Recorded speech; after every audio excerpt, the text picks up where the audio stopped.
Hello, I'm Ruby Lopez. And I'm Brendan Moran. Welcome to Creakers. And this month I visit the Heather Farm baseball fields and get a look at one of the county's most eclectic teams. And I'll get an inside look at how the city is managing the current construction boom. But first up, I get a behind-the-scenes look at some inspiring work being done off the stage at the Lesher Center for the Arts.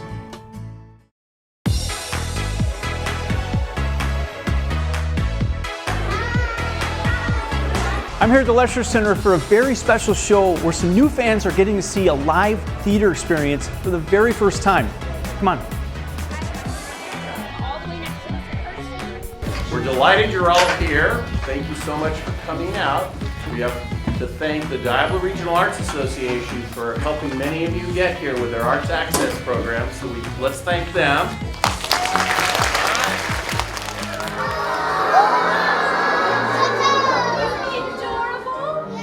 There's no reason why you couldn't ask him for a heart. Well, suppose he wouldn't give me one when we got there. A mystical, magical man is he, will help us to be what we want to be. We'll all go to Oz, and that's because we stay with the I'm here with Peggy White. She's the Executive Director of the Diablo Regional Arts Association. Great show, Peggy. It was fantastic. Can you tell us, what does DRAA do? Well, we are the nonprofit partner of this incredible art center, and we're focused on 3 pillars to secure the future of the center. Artistic excellence, we want to see the best shows possible and exhibitions for our community. Technology, we purchased the new marquees that are outside, and what's near to our hearts, arts education, especially our Arts Access program, which was part of the program today. And this was a really good year for the Arts Access, fantastic. Right? This is the first time in our history that we said yes to every teacher and child that qualified for the program. Last year we had to turn away 5,000 students that qualified. So this was very exciting for us, and we have a lot to celebrate. So then how many kids are we talking about? Well, this year through the Performing Arts program, we served 9,000 kids, and the Bedford Gallery an additional 5,000. So wow. 14,000. Yeah. That's a lot of kids. We can spark that imagination, right? Yes. So the kids show up today and they watch the show, but it's a lot more than that, right? Way more. We have these incredible study guides that the teachers use in the classroom to prepare their students for the performance. It includes information on theater etiquette. There's also all kinds of educational activities. For the Wizard of Oz today, one of the questions was, how have you ever experienced courage? I mean, how would you use courage in your life? And that was kind of, gives you a lot to think about. So they're very relevant questions, and the teachers can really have engaged the students with all kinds of things. What's next for you guys? Next is we want to keep doing more of this. We want to continue to say yes to students that want to and qualify for the program. We also want to add more programming that's relevant for the world around us. For example, STEM education is very big now, science, technology, engineering, and math. And so we are trying to incorporate more STEM programming with some of our performances. This past year we brought in Gary Grinsky, and he did a show on gravity, and it was very well received by the teachers. And so we're always just trying to make sure what we're doing is relevant. And the arts are an amazing way to communicate and teach. And they can teach almost anything. So we just want to stay cutting edge and be a leader in arts education. How is the program funded? Well, thank heavens, we have a lot of wonderful, wonderful funders. Sharon Simpson is a philanthropist in the area who's been a major supporter of the program. Target's been with us for as long as I can remember. Wells Fargo, the Lesher Foundation, and we have hundreds of individual donors too. So it takes a village to put on this program. That's great. It really does. And everybody does a great job. Thank you, Peggy. Thank you very much. Christy is one of the teachers that came to see the show today. So what did you think? Oh, I thought it was awesome. Kids loved it, the teachers were loving it, the parents were happy that the kids were having a good time. Talk to me about the experience that these kids get seeing a real live play like this. This is a great opportunity where they get to see it live. And DRAA is an awesome program because it provides an opportunity for our students, and it's free of charge for them. Do you guys talk about it, before the show? What do you talk about? We talk about the plot of the story, the characters. We discuss beginning, middle, end. It gives you a lot of opportunities to write with them and read the different versions of the story. So yeah, we've been studying this actual story for several weeks now. Do you think they're going to be singing the songs when you get back to school? Yeah, definitely, and they'll want to see the movie. Cool. Thank you, Christy. That's what I got for you. Thank you. I had a great time today at the show, and so did a lot of little kids. If you want to find out how to get involved with the DRAA, just visit their website. And coming up at the Lesher Center is the return of the Summer Sounds concert series. This June and July, enjoy a free concert right outside the center. Hit up their website for more information. And also happening this summer, new buildings popping up around town, so see what it takes to keep Walnut Creek moving forward and safe.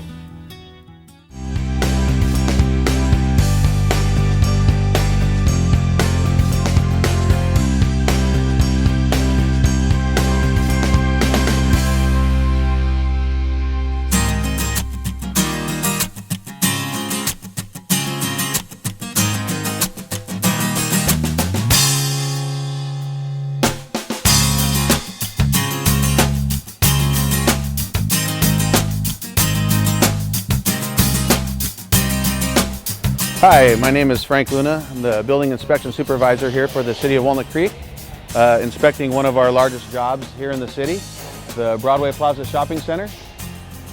A ton of work going on. A lot of buildings were demolished, rebuilt, along with new parking structures. Basically a full renovation. Here in the city we have a lot of work going on, and it's quite a challenge for our inspection staff to try and keep up with.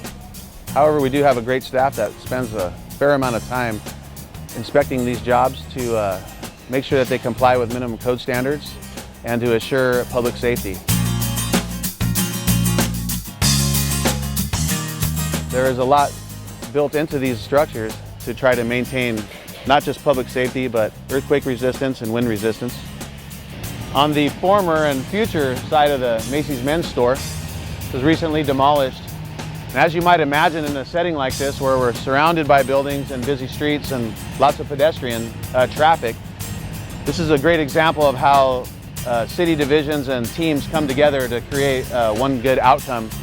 It's very difficult to manage this area.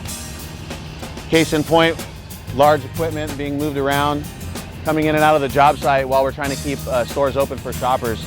So this is where the engineering division would come into play with traffic control and setting standards for barricading and separating operating construction with public interface. So the building division works very closely with the planning division and the engineering division to try to pull off something as grand as this in the middle of busy times and high pedestrian traffic, as well as vehicle traffic. So taking care of these jobs is a fine group of Walnut Creek City inspectors that work very hard and many times long hours to ensure that not only are these buildings built safely, but that we meet the rigorous schedules that are placed on the performance and finishing of these projects on time.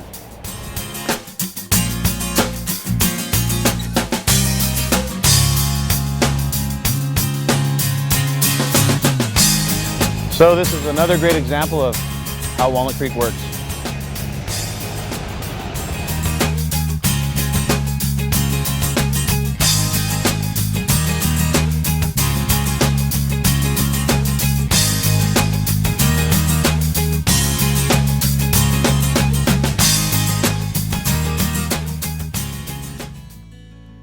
Mayor Luella Haskew has been honoring local nonprofits and city programs this year. Look for more stories on Walnut Creek Works during the next City Council meeting. And when not working, Walnut Creek also knows how to play. Check out one of my visits to one of the city's most unique sports teams.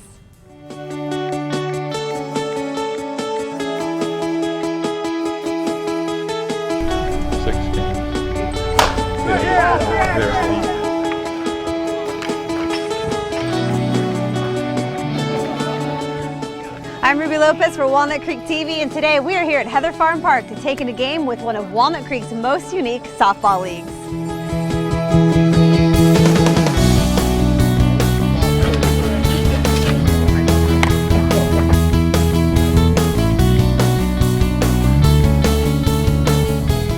We're chatting with Bill Riley. He is an outfielder for the Walnut Creek Creakers. Now, Bill, how long have you been a Creaker?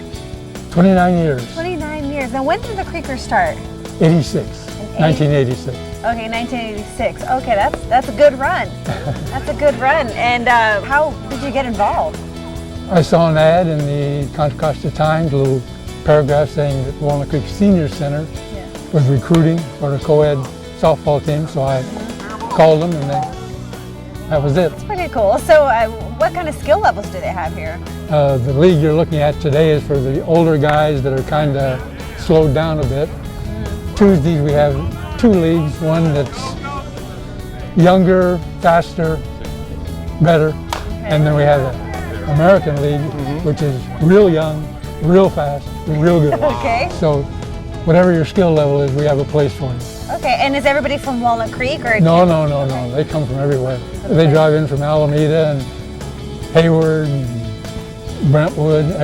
We've got about maybe 60%, I suppose, from Walnut Creek, 60, 70%. And why is softball such a great sport? Well, you can blame somebody else if something goes wrong. I like that, okay. And you got a lot of good friends out there that take it easy on you, I guess. Yeah. It's camaraderie. You know, we kid each other and joke around, have fun. Yeah, talk to me about a little bit more about the camaraderie and the friendships and the kind of guys that you have here. Well, you know Bob Lloyd, so that's shaky friendship. No, seriously, we come from all walks of life. And we've got lawyers, we've got policemen, we've got telephone people, we've got everybody. So we've got all sorts of experiences from the past that we can talk about. And it's just a fun thing to do, besides playing the game, of course. And how about yourself? Well, I was a school administrator, middle school in Danville. Then I was in real estate management for a while. Okay. And now I'm here. Okay. This is my 3rd career. So Bill, you said anybody can get involved, but what is the age group? Well, anybody from 50 on up. So we've got guys that are in their 90s playing. So it doesn't make any difference how old you are or how young you are. Just come on out and play. Come on out and have a great time. And you mentioned all the friendship and the camaraderie. So how does it make you feel? I feel like I'm 75 again. And you're? 82. All right, I'll take it. That's good. Now, Bill, I heard that they call you the Iron Man of the Creakers. How did that come about? Well, I suppose because I played my 1000th game about 3 weeks ago.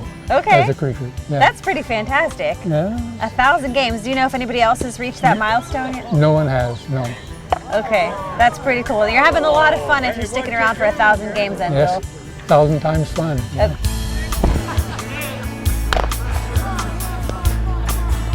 Go hard, John.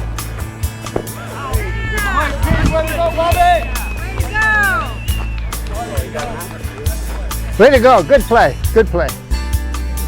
We're now chatting with second baseman Archie McFadden. Now, Archie, did you recently celebrate a birthday? Yeah. Okay, and how old are you now? 40. 40. Well, No. you look fantastic for 40, Archie. I'm 94. Oh, you're 94. Okay. Yeah. All right. Well, you look fantastic. You look amazing. Yeah. Yeah. And they say that you have the heaviest bat in the league. Do you know what they're talking about? Oh, these guys blow smoke around here, you know. Well, you see, you have to be 50 years old to be on the team, and you just celebrated your 94th birthday. Are you the oldest member? Yeah, I am the oldest one. You're the Yeah, oldest that's- member. All right. I think our guys got running putting her 2 years behind me. 18 months, I think. Okay. Everybody's snooping, you know, wondering what's going on. Yeah. So Archie, you're pretty much the boss around here then, right? You can go ahead and say that. Yeah, we'll say that. We'll say that. It don't have to be true. So talk to me about the camaraderie and the friendships that you've developed here. You have people from all walks of life and different backgrounds, right? Oh yeah, there's some great guys there. A lot of us go out for dinners together and so on. It's just not totally playing ball. So. Yeah.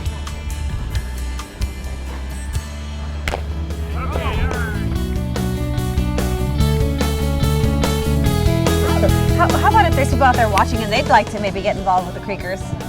Come on out on a Monday and they have batting and fielding practice. Somebody will take a look at you and tell you, well, you belong in this league or that league or whatever, and show you how to join.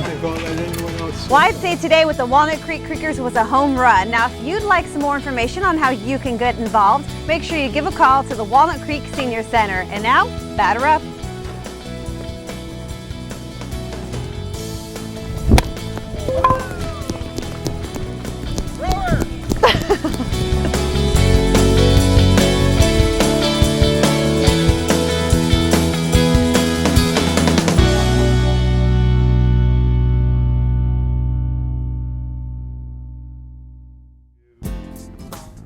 Now, the Senior Center also hosts a variety of other activities such as dancing, cycling, and even crafting. So if you would like some more information on how you can get involved, be sure and visit their website. Now, Brendan, what would you get involved in? Oh, dancing.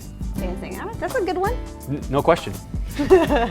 We'll see you next time on Creek Currents.